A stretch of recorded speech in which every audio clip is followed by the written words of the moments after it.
happy Monday. Let's get to it, and we'll begin with a few scheduling announcements today.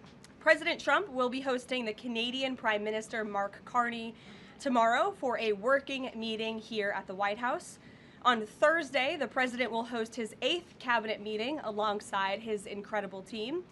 Also on Thursday afternoon, President Trump will host the president of Finland, Alexander Stubb, for a working meeting here at the White House. The president also wanted me to relay his congratulations to Japan for electing their next prime minister, a highly respected person who also happens to be the first female to hold the position for our great ally.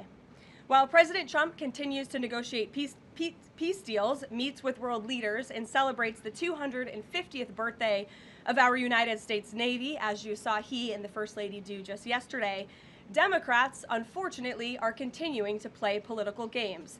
And we are now in day 6 of the Democrat federal government shutdown. Millions of American federal workers are under enormous financial stress as a result, wondering how they will pay their bills and take care of their families. If the Democrats do not vote to open the government tonight, federal workers will not receive their next full paycheck. Additionally, the special supplemental nutrition program for women, infants, and children will run out of federal money very soon. This program provides vouchers to buy infant formula, fresh fruits and vegetables, and other healthy foods for low-income families.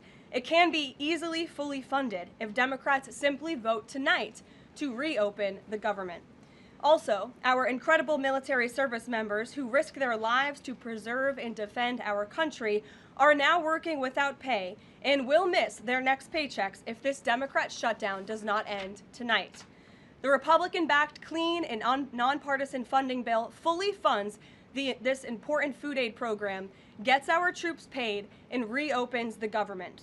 So all of this begs the question, what is the Democrat ongoing shutdown truly about? The sad truth, we believe, is that the Democrats intentionally shut down the government and are inflicting this pain on American citizens to try and demand free health care for illegal aliens. Of course, this is an indefensible and truly radical policy to be in favor of, let alone to use as the primary reason to shut down the United States government. So the Democrats and their allies are desperately lying about their true motivations. We have to set the record straight with the facts so the American people understand what's really at play here. House Republicans passed a clean and nonpartisan funding bill to keep the government open and ensure our troops and other hardworking Americans are paid. Every single House Democrat except one voted against this clean and nonpartisan funding bill. Senate Republicans have subsequently tried to pass this same clean funding bill 4 separate times, and they will do so again tonight, to fully pass it to be sent to the president's desk for signature. And the president is ready to sign this bill to reopen the government as soon as it is sent to his desk. Yet every single Senate Democrat except 3 have voted against this clean and nonpartisan funding bill. The Democrats' current position is that the only way the American government can reopen is if illegal aliens can get free health care.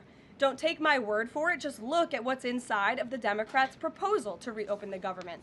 Their funding proposal would result in nearly $200 billion spent on health care for illegal aliens and other non-citizens over the next decade.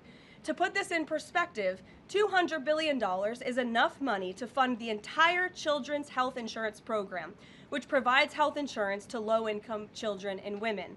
Under the Democrats' proposal, the millions of illegal aliens who improperly were granted asylum and paroled under the Biden administration would once again be allowed to receive Medicaid benefits. It does not end there. The Democrat proposal would also require Medicaid to pay more for emergency care provided to illegal aliens than it does for American patients who are disabled, elderly, or children. When someone shows you who they are, believe them. The Democrat Party has unfortunately closed our government, costing Americans their jobs, threatening our military readiness, harming our economy, and causing chaos, all to help the illegals who broke into our country. Instead of holding illegal aliens accountable and removing them from our country, which is what this administration is trying to do every day, the Democrats want to give them the free benefits paid for by the American taxpayer. Democrats in 2025 are for illegal aliens first and Americans last. This is the reality we are unfortunately facing right now in Washington, D.C. President Trump and Republicans will not give in to these radical demands. The president and Republicans have a sacred responsibility to serve and protect the interests of their constituents, the American people. That's why we are backing a clean and nonpartisan funding bill with no strings attached to reopen the government. Democrats should do what they did 13 separate times under Joe Biden and vote for this exact same type of funding bill. Now the Senate will vote tonight for the 5th time to reopen the government on the 6th day of this shutdown. All we need are an additional 5 Democrat senators to end this madness and vote for the clean funding bill to reopen the government. If you are an American watching at home right now, call your Democrat senators and tell them to do the right thing and end this shutdown. With that, I will take your questions. Here in our new media seat today, we have Elizabeth Mitchell from the Daily Signal. Elizabeth, thanks for being here, and please kick us off. Thank you for having me. I have 2 questions. First, President Trump told reporters yesterday that firings of federal employees are taking place right now. In which departments have people already been fired from their federal jobs due to the shutdown? The president was referring to the hundreds of thousands of federal workers who have been furloughed as a result of this federal government shutdown, both here at the White House and across the entire federal government. At agencies across the board, there are federal workers who are staying home. Many of them work in the White House. You know them. Some of them sit just behind me at those desks. They are unable to show up to work right now because the Democrats chose to shut the government down. And so we're already, unfortunately, seeing the consequence of this. And then, of course, the Office of Management and Budget is continuing to work with agencies on who, unfortunately, is going to have to be laid off if this shutdown continues. And Secretary Robert F. Kennedy Jr. said the FDA was required by federal law to approve the new abortion pill last week. Is the administration considering steps to undo this in light of requests from pro-life Congress members and organizations? I think Secretary Kennedy and the Department of Health and Human Services, as I addressed in the briefing last week, were following the law, and we will continue to do so. As I said last week as well, it's not an endorsement of this drug by any means. It's just a law that they were following. Jennifer. We heard you say that you want people to call their Democratic senators. Is the president calling Democratic senators himself? Can you say what he's doing today to resolve the shutdown? Yep, I was just in the Oval Office. He was on the phone with Speaker Johnson. He's also spoken with the Senate Majority Leader, who are in touch with, of course, moderate Democrats and Democrats across the board, who we understand hopefully want to do the right thing by their constituents to reopen the government. So the president is being kept very well apprised of the ongoing shutdown on Capitol Hill. And of course, his position is very clear. There's nothing to negotiate, just reopen the government, and then we can talk about all the important issues facing our country. So he hasn't called specific members of Congress? Not to my knowledge, no. And then on the Affordable Care Act, is he willing to give more, to share more on what he'd like to negotiate on the Affordable Care Act later? Is he willing to say specifically what he would like and when? But look, the president is definitely committed to fixing and improving our healthcare system. You saw it again last week when he had one of the largest pharmaceutical companies in the world coming into the Oval Office and promising to lower drug prices by 200, 300, 100% in many cases for various types of drugs for American patients. That is a huge fix to a broken system that has been ripping off the American people for far too long. So the president's very committed to this. But right now, we need to reopen the federal government, and the president is remaining very firm in that position. Catherine. If the vote fails in the Senate today to reopen the government, would that trigger layoffs? Look, again, we hope that the vote will not fail because this administration wants to reopen the government. We don't want to see people laid off. But unfortunately, if this shutdown continues, layoffs are going to be an unfortunate consequence of that. Is there a timing for when that would happen? Well, look, we'll see how the vote goes tonight. And can you confirm, is the White House floating a proposal to cap Obamacare subsidies by denying them to new enrollees? I have not seen a proposal like that. Emily. Thanks, Caroline. The president said yesterday he was considering a phase 2 approach to Venezuela. Is the president considering U.S. boots on the ground or any kind of support of overthrowing Maduro? I won't get into any specific proposals that are being considered by the president and his national security team, but I think we've been pretty transparent and clear in the administration's view of the illegitimate Maduro regime, and the president has taken very unprecedented, tough action to end the illegal trafficking of illicit drugs into our country from Maduro's illegitimate regime. Caroline. Danny, go ahead. Thanks, Caroline. The French government has collapsed again for the fourth time in a year. And I was just wondering if there's any concern in the White House about the kind of ongoing political crisis there, and any thought about whether the President Trump's good friend, President Macron, should either call elections or even resign over that. Well, I can tell you the White House and the National Security Council are very much aware of this situation, but I think it would be imprudent of me to weigh in on French internal politics from the podium, so I will reserve comment on that. Behind you, yes. What is President Trump's expectations for talks today and I guess this week in Egypt? And is there a new timeline that the president is giving all sides to reach an agreement? Yes, there are technical talks happening right now in Egypt amongst Special Envoy Witkoff and Mr. Kushner, as well as the respective parties from all sides. What we saw take place on Friday, and I have not commented on that from the podium yet, is truly remarkable.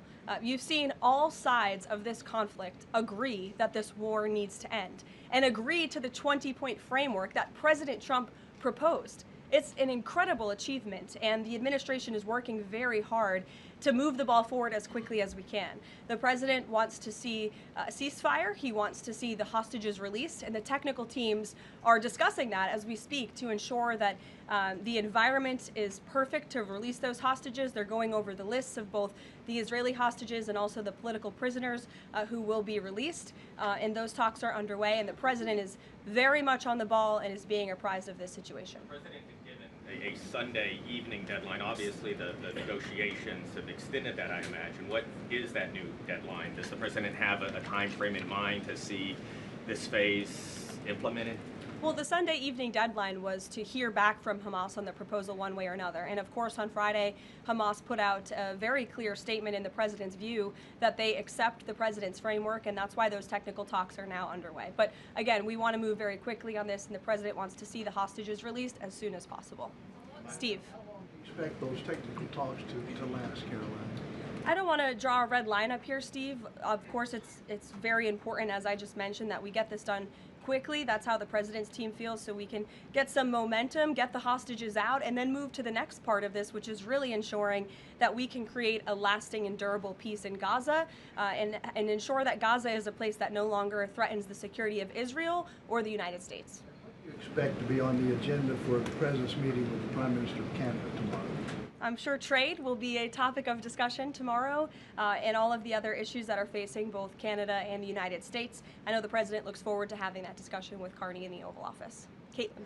Thanks, Caroline. I have two questions. On the layoff of federal workers, potentially, the president said yesterday that Democrats will be to blame if federal workers lose their jobs. Historically, though, in past shutdowns, workers have been furloughed, but they have not been laid off en masse. So wouldn't that be the president's call to lay people off? As I've said repeatedly, Caitlin, this conversation about layoffs would not be happening right now if the Democrats did not vote to shut the government down. And as I also said last briefing as well, we are $37 trillion in debt, and the government is not receiving any cash. So someone has to look at the balance sheet and be good stewards of the American taxpayer dollar. And layoffs are an unfortunate consequence of that. First term, for example. Well, as I'm telling you now, this administration is focusing on checking the balance sheet and ensuring we're doing the right thing by the American taxpayer.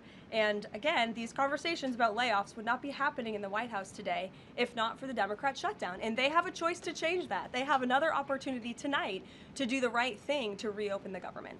Joey. Judge over the weekend. Sorry, my second question. A federal judge over the weekend that the president had appointed to the bench in his first term in office basically argued that he could not deploy other states' National Guards to Portland. Basically said that it was untethered, his argument, to what is actually happening on the ground. Which local officials in Portland have said that the National Guard is needed there? With all due respect to that judge, I think her opinion is untethered in reality and in the law. The president is using his authority as Commander-in-Chief, U.S. Code 12406, which clearly states that the president has the right to call up the National Guard in cases where he deems it's appropriate. And if you look at what has happened in Portland, Oregon, for more than 100 nights, I was talking to our law enforcement team about it this morning, for more than 100 days, night after night after night, the ICE facility has been really under siege by these anarchists outside. They have been disrespecting law enforcement. They've been inciting violence. We saw, again, a guillotine rolled out in front of this federal building. And so the president wants to ensure that our federal buildings and our assets are protected.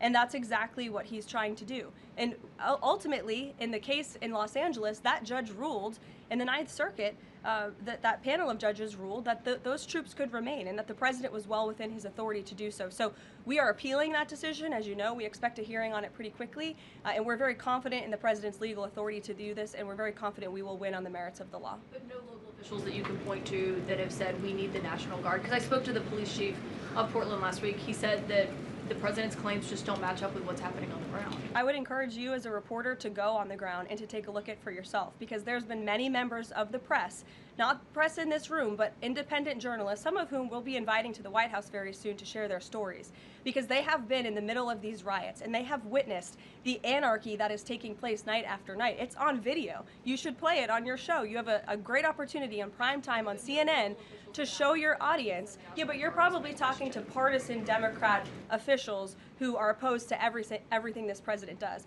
You should also ask the people who live in Portland. We've actually heard from many members of the community who have said that this is complete civil disobedience. It's a mess. It's been loud. It's been troubling for neighbors in the community who are just trying to live peacefully.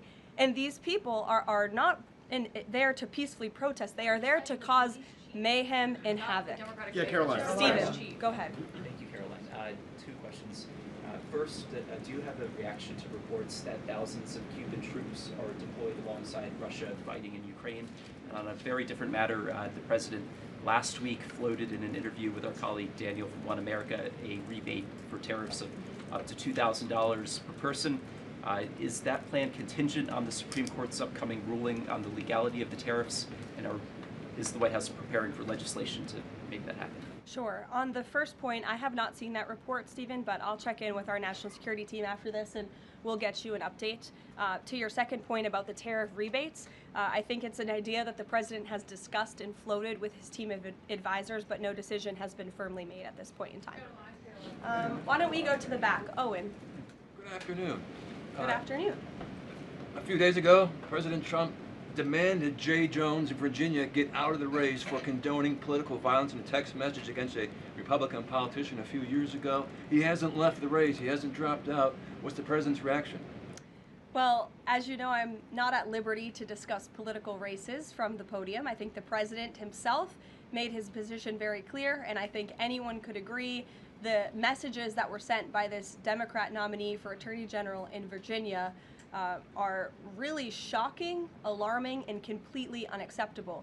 He was threatening to kill his opponent and his opponent's children, and that type of rhetoric has zero place in our country, and the president was absolutely right to condemn that. One more, please. Sure, go ahead. Thank you.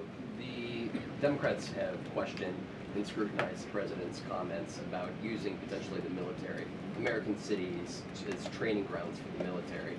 And when you look at Portland, Chicago, local and state officials say that their local law enforcement is able to handle the situations, these protests on the ground. The president says that Portland is burning, using that as justification for the National Guard in Portland.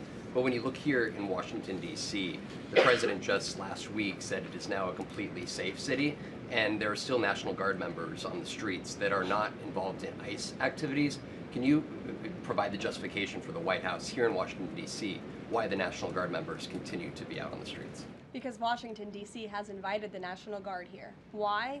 Because the mayor is doing the right thing, unlike mayors in other cities like Portland, as Caitlin and others have pointed out, who refuse to see that there are positive results from when local law enforcement works with federal law enforcement to do the right thing on behalf of their citizens. And Washington, D.C. is no doubt a safer city right now, today, than it was a few months ago when President Trump started this initiative to make D.C. safe again. And the National Guard is still here because the president and the mayor agree that it's a good thing for the city. Just like you're seeing in Memphis, for instance. We'll have National Guard deployed to Memphis. We have federal agents who are on the ground working with state and local law enforcement. The state police in Tennessee are part of this effort. The local metropolitan police in Memphis are part of this effort. State and local law enforcement and federal law enforcement should be working together. And it's a shame that we see in some cities across the country that their mayors are just simply refusing to cooperate because they don't like Donald Trump. And that's what this boils down to. And I don't think any American would disagree that Chicago needs more law enforcement reinforcements, that they need more resources. Look at this headline from over the weekend. At least 30 people shot during the weekend in Democrat-run Chicago. 5 of them were killed in one weekend. This is completely unacceptable, and the president wants to make American cities safer, and he's willing to work with anyone to do it.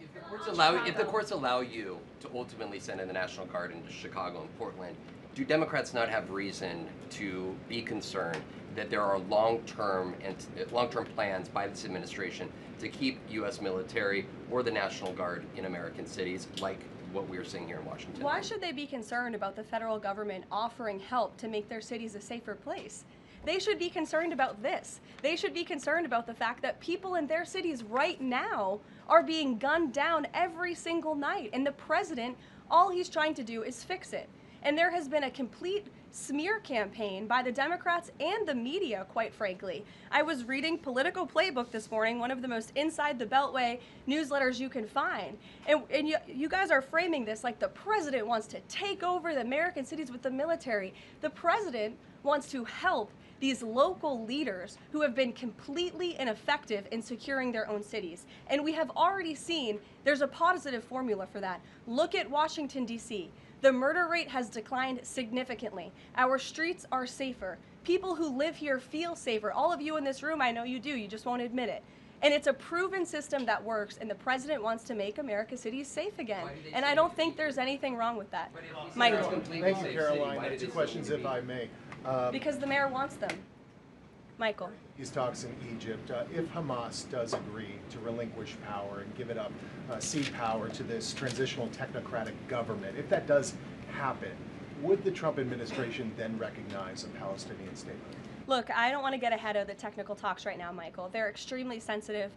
They're taking place, again, as we speak, and there's a lot of, there's many things to discuss, of course. This is, hopefully, we expect and we hope going to be one of the greatest peace deals this world has ever seen. And the Trump administration is working diligently and working very hard to get there. And as I said, Friday, all terms agreed.